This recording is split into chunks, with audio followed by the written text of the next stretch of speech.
Hallo kykers en welkom by hierdie week se episode van Blitz Fokus. Hier gaan ons 'n bietjie die maand se tema van rugby tot op 'n einde bring. Ons gaan gesels met 'n skeieregter om 'n bietjie meer aan daai kant van die glas die wêreld te sien. Ons gaan ook selfs gesels oor 'n boek en 'n song, albei wat omruil van die tema rugby. Maar voordat ons daaraan gaan, gaan ek en 'n kollega van my 'n bietjie gesels oor die nuus.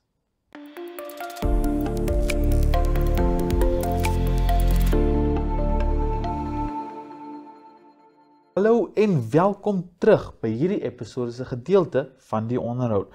Soos julle nou al weet, van die begin van hierdie maand af het ons te doen met rugby en sport. Nou, ons gaan hierdie maand afsluit met 'n skeieregter om alles saam te bring en ons 'n bietjie meer insig te gee aan hoe daai kant van die wedstryde deel.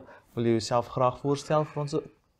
Hallo, ek is Jorai Botha, ek is 'n Namibiese skeieregter. Ek was laas jaar, toe was ek nog in Suid-Afrika waar ek op die as 'n Suid-Afrikaanse paneel skeieregter was. Top 24 skeieregters in die land gewees. Wow. Ek het nie geweet skeieregters het hoe sê ek, levels nie. Ja, daarso werk dit so 'n bietjie anders as hier. So toe ek nou hier kom en ek sien hoe dit hier werk. Hier is almal Namibiese skeieregters. So daar in Suid-Afrika het jy jou unies soos die bulle, die sharks, die leeu's, die valke. En dan moet jy eers daar as 'n skeieregter groei voor Suid-Afrika jou vat en daarvan af develop hulle. Okay. Ja, baie interessant.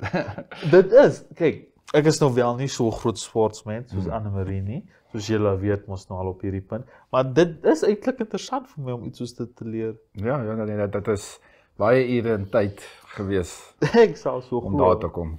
Ja. Sien, dis net bewys, jy's nooit te oud om iets nuuts te leer nie. Nee, glad nie. Nou, vertel ons 'n bietjie van jou geskiedenis. Hoe het jy begin met die skeieregters en wat het vir jou geïnspireer om hierdie loopbaan aan te neem?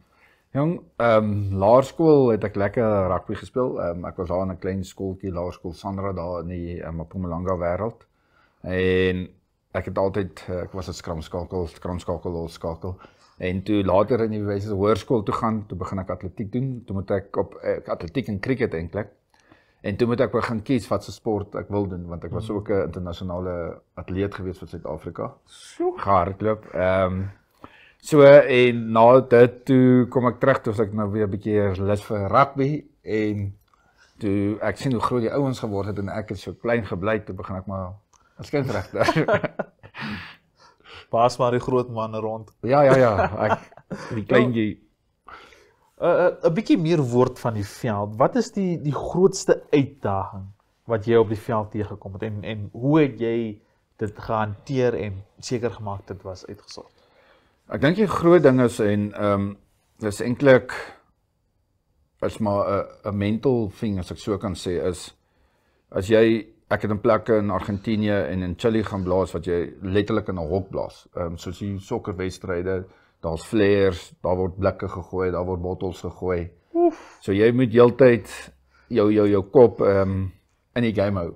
So laat sulke goed jou nie ontstel nie, want na die game en word jou game word natuurlik gerekord of afgeneem en dan kry jy 'n punt vir jou wedstryd na die tyd. En as jou punte swak is, kry jy nie 'n volgende game nie of jy word in 'n rehabilitasie gesit om 'n beter skeieregter te word. Ek is opgeslaan. Dit klink dan nou baie meer vreeslik as ken jou reëls en kyk wie breek hulle. Ja, nee, dit is wow. Nou, uit hierdie storie uit, uit al die stories wat jy het, wat is die mees memorable wedstryd gewees en hoekom is dit so spesiaal en wat maak dat jy dit so goed onthou? Ek moet sê ek het twee. Toe ek nou net deur die ranke kom by Suid-Afrikaanse skeieregters afdeling. Toe het ek Varsity Shield geblaas op Fort Hare, is 'n klein universiteitsdorpie in Oos-London. En toe het ons daarso die local universiteit Fort Hare self het teen Walter Sisulu wat in die dorp is gespeel. En dit was 'n finaal gewees van die Varsity Shield gewees. Ek dink dit is so 4 jaar terug, ek is nie 100% seker, maar en dit was op baie klein dorpie gespeel en op baie dag het daar amper 18,000 studente kom sit of toeskouers. Wow. So en die Fort Hare span het dit die eerste keer in 'n baie lang tyd wat hulle hom gewen het en 'n week voor dit, in daai week, dus een van hulle hoofafrigters oorlede ook. Oef. So dit was, ek dink eintlik hoendervleis waar ek nou hier sit. So dit was iets groot en toe ek die eindvletjie blaas, toe is dit net studente op die veld. Jo. En dit was definitief een en dan ek moet sê die grootste game wat ek geplaas het was by of wat vir my 'n bietjie herinnering is, was die Varsity kampioenskappe, universiteite kampioenskap, wêreldkampioenskappe wat in Australië was en daar het ek ook die finaal geblaas tussen Nieu-Seeland en Australië. So dit is nou weer 'n heel ander ballgame daar gewees. Ja, nee. Dit klink nou vir my jy was reg oor die wêreld gewees hier Ek voor. was al baie plekke Nou, vir rugby. nou dit laat wonder my nou oor iets, né? Uit al die kulture, uit al die verskillende plekke wat ons het in die wêreld, een ding sal altyd dieselfde bly, dit is kritiek. So wat ek wil weet van jou af is hoe hanteer jy kritiek, of dit nou positief of negatief is? Sien, ek is een van daai skynsregter wat lewe op negatiewe kritiek. Ek love it. Ek vat dit in om myself as 'n beter mens en as 'n beter skynsregter voor te berei vir die volgende omstandighede. Soos ek gesê het, ek was op plekke waar jou ouma was gevloek en jou ma was gevloek en dit is letterlik wat langs die velde gebeur. Wow. En so Saterdag toe ek UNAM United game blaas, na die tyd het daar so 'n ou met so groen hemp op die veld gestorm en wou my klap en ek het vir hom gekyk, ek sê jy moet dalk bietjie meer pompoensap drink om my raak te slaan volgende keer, byvoorbeeld. Maar ek lewe van sulke goed af. So daai vat ek in en ek soos okay, jy sit dan nou langs die kant of jy maak 'n opmerking langs die kant. Maar as dit nie vir my was nie, het jy nie as hier gestaan en jy by jou huis gesit. So baie keer met mense en baie skynsregters vat swak kritiek baie erg op. Soos hulle gaan sit in 'n bondeltjie, want as jy jonk is, jy moet gewoond raak aan die ding. Jy moet groei in dit in. Ja. En ek dink dit is waar baie jong skynsregters, laat ek meer sê, soos 'n rollercoaster blaas. Want nou sê een iets oor sy ma of sy ma het 2 of 'n maand terug oorlede en dan vat dit aan. Ja. So jy moet dit bietjie inneem en Ek vat met 'n bietjie sout. Bietjie sout. Ja. Nou, as ek mag ophou wat jy nou voorgebring het en alles, hoe berei jy jouself voor, fisies en mentaal? Ek moet sê baie mense dink mens daag net daar op die veld op en dan nou hier begin jy nou ref. Ek like om spanne te bel of boodskappe te stuur of op die veral hierso by waar jy kan nou op 1-op-2 kyk wedstryde wat hulle voorheen gespeel het. So jy kyk wat hulle calls is. Soos ek byvoorbeeld weet, so Saterdag as United se 8 agter gestaan het, gaan hulle dryf. So dit is hoe jy jouself voorberei wat die spanne doen. As daar byvoorbeeld die 6 as op die scrum-off posisie gaan staan, dan weet ek hulle gaan 'n blindside toe speel. So jy moet jou span ken, maar jou span moet ook jou as 'n referee ken. So dit is net voorbereiding vir die wedstryd. Dan deur die week elke oggend 5:00 draf ek van my huis af Virgin Active toe. Mense dink net dit is hier jy gaan nou ref. Dit is glad nie daai nie. En dan elke week of elke paar maande skryf ons 'n eksamen, ons hardloop ons fiksheid. Al sulke goed. So dit is net van ek wil nou 'n ref raak. Daar's sekere goed wat jy moet doen. Ek het nie geweet jy kry 'n eksamen vir skeieregters. Ja, jy kry letterlik eksamen. En as jy nie jou eksamen deurkom nie, dan is jy nie op standaard met die reëls nie. So dan moet jy dan kan jy nie. Dan moet jy alles oorleef. Ja. Dis ek leer arme interessante goed vandag. Maar nee, ek kan beslis glo oor die drafry want ek meen jy moet saam spanne op en af daai veld hardloop. So dit maak dan vir my sin, maar 'n bietjie kom ek vra so 'n bietjie oor jou opinie oor iets. Nou, soos ons mos nou almal weet, tegnologie is besig om baie voor te kom in die wêreld. Hoe voel jy oor nuwe tegnologie wat gaan inkom en ook beginne skeidsregting oorvat en dit aanpas en goed soos dit? Ja, dit is definitief. As jy vat nou 'n paar jaar terug was daar al World Cups en Super Rugby trofees en Currie Cups gewen sonder tegnologie nou. So as ek nou kan sê die TMO, die derde skeieregter as ek so kan sê. En vanaf dit ingekom het was die calls baie meer spot on, veral by veldspel, drie wat oor die lyn was, maar die ref het nie die bal gesien op die grond nie. Dan het hulle daai tegnologie gebruik om te help dat die regte besluit geneem word. Okay. Met dit gesê is, ek dink hierso kan ons baie beter doen met dit. Dit vinniger inbring by Namibia se skeieregters, veral by die klubs. Dit is net om die spanne te help develop, ons te help te develop en om die regte besluite te maak daar buite. So dit moet saamgaan, ja. Nou, kom ons trek terug na wat jy vroeër gesê het oor jong skeieregters en nuwe skeieregters en dit. Volgens jou, wat kan bydra tot die ontwikkeling van die jong skeieregters en watse raad het jy aan hulle? Jy gaan nooit dieselfde game elke Saterdag blaas. Jy gaan in 'n rollercoaster wees, jy gaan veral daai tyd van jou lewe is jy verhoudings kom op. Jy trek uit die huis uit, jy begin studeer, jy leer tot laat in die aande. Jy begin werk, jy begin vriende kry. So daar's baie goed wat jou as 'n skeieregter gaan affekteer as ek op 'n jong ouderdom. Ja. Maar jy moet genoeg dissipline hê om op 'n Vrydag aand te sê, hoorie boys, ek blaas môreoggend 10:00 of 8:00. Ek kom eet saam met julle, maar ek ry 9:00. Jy kan nie 2-3 uur in die bed kom nie. Want môreoggend, dan sien jy gaan nie lekker voel nie, maar daar's 15 of kom ek sê 23, 46 rugby spelers daar wat hulle die beste gegee deur die week om te oefen, om op daai standaard of op daai vlak te jol. Plus, deesdae afrigters. Daar's afrigters by skole deesdae wat meer geld kry as provinsiale afrigters. So dit is daai ou se werk ook. Ja. So nou maak jy 2 of 3 dom besluite, as ek so kan sê, dit is van die vorige aand. Ek praat nie op die veld nie. En dit beïnvloed almal wat daai dag daar is. Ja, en al die harde werk wat ingegaan het om daar te kom. Yep. Ja nee, ek hoor jou. Kom ons praat so 'n bietjie oor jouself basies nou en ek wil graag weet, hoe pas jy jouself aan by die veranderende reëls wat inkom?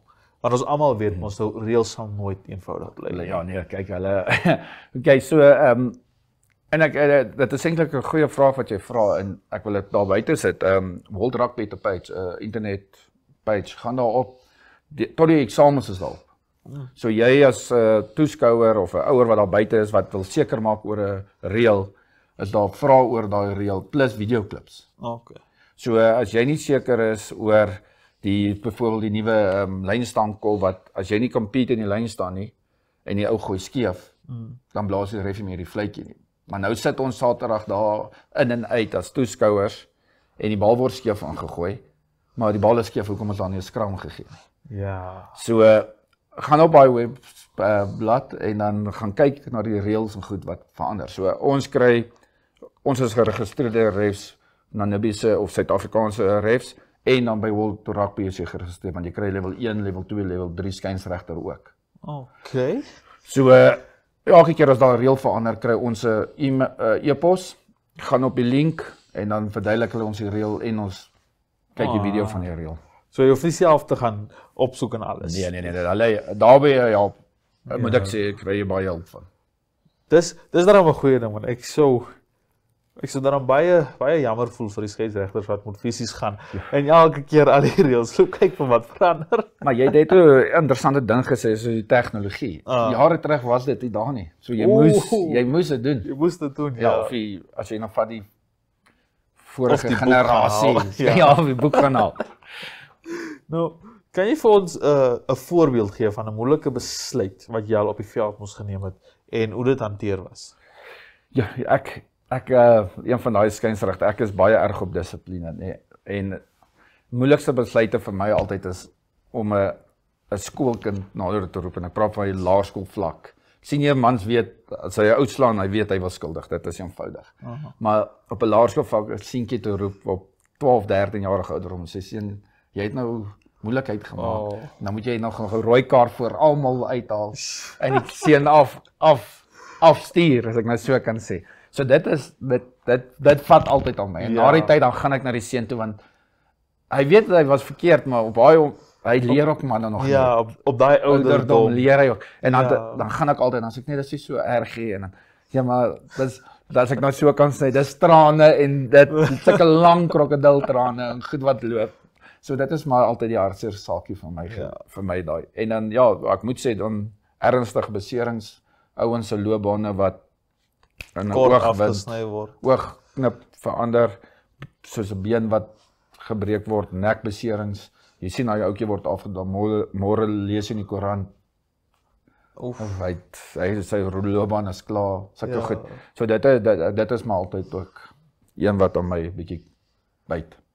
Ja, nee, ek kan so glo dit veral as 'n skeieregter wat daar is wat dit sien wat moet nou blaas daarvoor en dit moet uitkyk. Ek kan goed soos dit glo. Nou kom ons een laaste vraagie voor ons nou hierdie onderhoud ongelukkig moet eindig.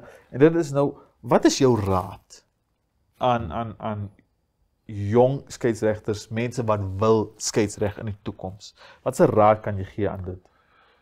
Daar is soveel geleenthede daar buite as 'n skeieregter om op 'n nasionale, internasionale vlak te kom. Want baie ouetjies begin blaas en okay, dit is harde werk. As jy 'n ref of 'n skeieregter wil word, sit 100% commitment in. Dis die eerste ding. Tweede ding is moenie jou ore uitleen nie. Byvoorbeeld as die tannie as jou mense op jou ma en wat almal vloek, vat dit in, word sterker as 'n mens uit dit uit. Want dit gaan jou net op 'n hoër vlak baie meer help. Ja. En die derde en die laaste ding is as jy slegte kritiek kry van 'n afrigter of 'n reviewer wat jou wedstryd gekyk het en vir jou 'n punt moet gee, vat dit in, werk aan daai foute om jouself beter te maak. So maar op die einde van die dag jy moet insit wat jy wil uit hê. Dit is hoe 'n skeieregter werk. Dit was baie mooi advies van jou af. Baie dankie. Dit is ongelukkig al die tyd wat ons het vir hierdie episode. So onderhou baie dankie aan Jurey dat hy vir ons gekom. Baie dankie vir julle. Saamgesit het hier op ons Blitz Fokus bankie, maar moet nêrens gaan nie want ons gaan net hierna 'n bietjie gesels oor 'n liedjie.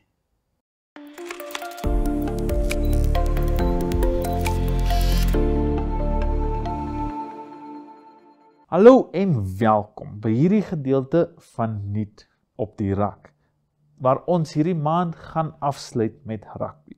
Dieselfde tema waarmee ons begin het.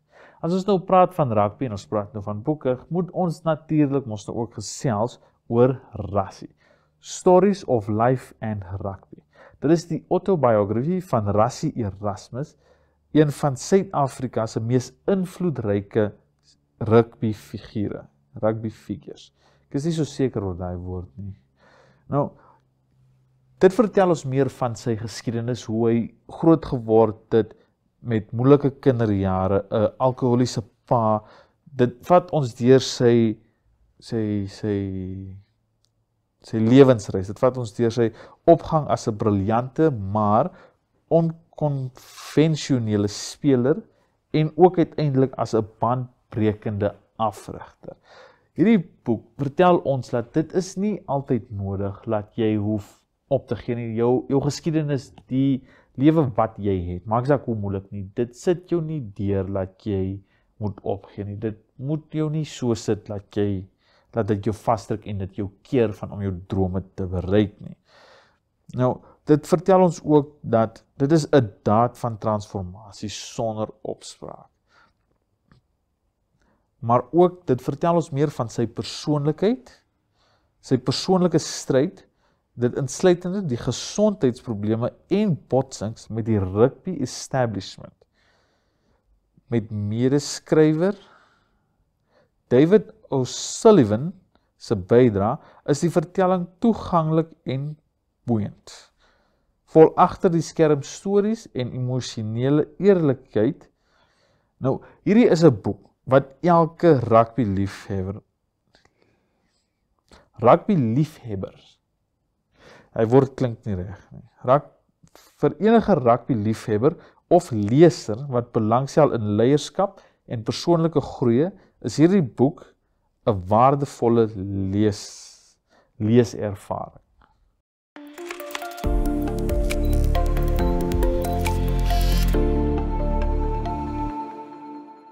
Hallo en welkom by Voor in die Koor, waar ons gesels oor liedjies wat lekker is.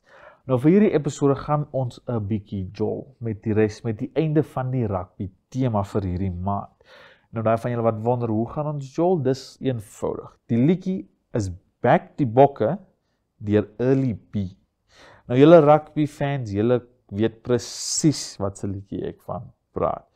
Die lied dien as 'n volkslied vir die Springbok ondersteuners en kombineer humor, patriotism en stewige beat om nasionale trots aan te wakker.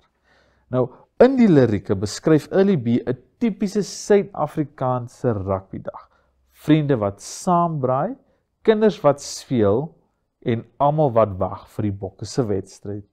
Hy dra met trots sy groen en goud trui en spot met bure wat die All Blacks ondersteun en sê, "You can't do the haka here. We NCA like chakalaka, want my broer." Afrikaanse rap is maar altyd snaaks. Dit is al. Back die Bokke het vinnig gewild geword en is op verskeie platforms gedeel, met die musiekvideo wat duisende kykke op YouTube gekry het. Die lied se sukses lê na sy vermoë om die gees van die ondersteuning en eenheid aan te wakker, veral tydens die belangrike sportgeleenthede soos die Wêreldbeker. Nou, in die konteks van Suid-Afrikaanse sportmusiek staan Back die Bokke uit as 'n moderne volkslied wat die passie en trots van 'n nasie vasvang. Dit is bewys van hoe musiek en sport saamkom om 'n gevoel van gemeenskap en identiteit te versterk.